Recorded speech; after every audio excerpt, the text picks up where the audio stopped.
ಮಂಗಳೂರು ವಿಶ್ವವಿದ್ಯಾನಿಲಯದ ಸಮೂಹ ಸಂವಹನ ಮತ್ತು ಪತ್ರಿಕೋದ್ಯಮ ವಿಭಾಗದ ನಿವೃತ್ತ ಪ್ರೊಫೆಸರ್ ಡಾಕ್ಟರ್ ವಹೀದಾ ಸುಲ್ತಾನ ಅವರು ಮೈಸೂರಿನ ಖಾಸಗಿ ಆಸ್ಪತ್ರೆಯಲ್ಲಿ ಆಗಸ್ಟ್ 6ರಂದು ಹೃದಯಾಘಾತದಿಂದ ನಿಧನ ಹೊಂದಿದ್ದಾರೆ. ಅವರು ಪತಿಯನ್ನು ಅಗಲಿದ್ದಾರೆ. ಮೂಲತಃ ಮೈಸೂರಿನವರಾದ ಅವರು 3 ದಶಕಗಳ ಕಾಲ ಮಂಗಳೂರು ವಿವಿ ಪತ್ರಿಕೋದ್ಯಮ ವಿಭಾಗದಲ್ಲಿ ಪ್ರಾಧ್ಯಾಪಕರಾಗಿದ್ದು ವಿಭಾಗ ಮುಖ್ಯಸ್ಥರಾಗಿ ನಿವೃತ್ತರಾಗಿದ್ದರು.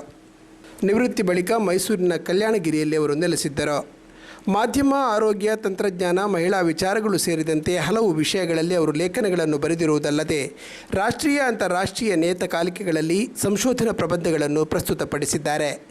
ಬಾಂಗ್ಲಾದೇಶ, ಮಲೇಷಿಯಾ, ಶ್ರೀಲಂಕಾ, ಹಾಂಗ್ಕಾಂಗ್ಗಳಲ್ಲಿ ನಡೆದ ಅಂತಾರಾಷ್ಟ್ರೀಯ ಸಮ್ಮೇಳನಗಳಲ್ಲಿ ಭಾಗಿಯಾಗಿ ಪ್ರಬಂಧಗಳನ್ನು ಮಂಡಿಸಿದ್ದಾರೆ. Asian Congress for media and communication ಇದರ ರಾಷ್ಟ್ರೀಯ ಸಮಿತಿ ಉಪನಿರ್ದೇಶಕರಾಗಿಯೂ ಸೇವೆ ಸಲ್ಲಿಸಿದವರು. ವಿವಿ ಮಹಿಳಾ ಹಾಸ್ಟೆಲ್ ವಾರ್ಡನ್ ಆಗಿ ಅಲ್ಪಸಂಖ್ಯಾತರು, ಇತರ ಒಬಿಸಿ ವಿದ್ಯಾರ್ಥಿಗಳ IAS, KAS ಕೋಚಿಂಗ್ ಕೋಆರ್ಡಿನೇಟರ್ ಆಗಿ ಸೇವೆ ಸಲ್ಲಿಸಿದ್ದರು.